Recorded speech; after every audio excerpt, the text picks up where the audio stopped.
Number one. I believe Jimmy Butler should have won the Larry Bird Award for the Eastern Conference MVP. I think he was the best, not only the best, but the most valuable player in that series. And I know we almost never give that award to players on losing teams.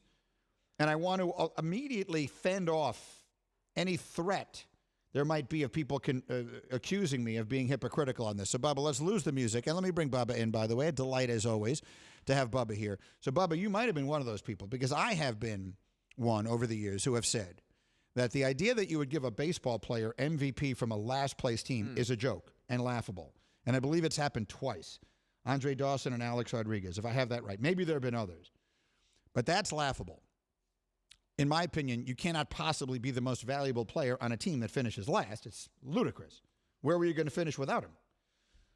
So before anyone says, well, how can you then give the MVP award to the only team that lost in this series? These are two totally different sets of circumstances. The Heat didn't finish last. I understand they finished second out of two in the series. But that's not the same thing as a team that finished last over the course of a season.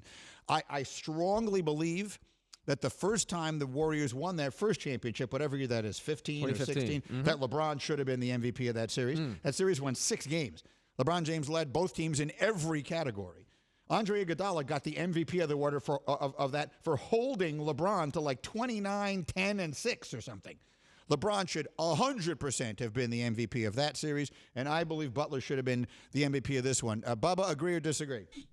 I think I'm with you on that one. I think the media or whoever's voting, whatever panelists. So this one I did not vote. My understanding is there were 9 people who voted on this. I honestly don't know who they were. Yeah, because I think it's somewhat of a controversial, take, I guess, if you will. And I feel like they're just too, they don't want to go that route. So I think they're just going to go with all right, pick someone from the winning team, let's go. And that's how you end up, like you said, with Iguodala, when it's clearly wasn't the best player of the series. So I think you should pick the best player. If they win, they lose, whatever. It shouldn't matter. You should be picking the best player of the series. And Jimmy Butler was unbelievable. What he did this series was ridiculous.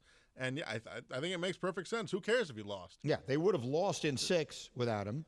They would have gotten blown out in Game 7 without him, and they wouldn't have won Game 1 without him.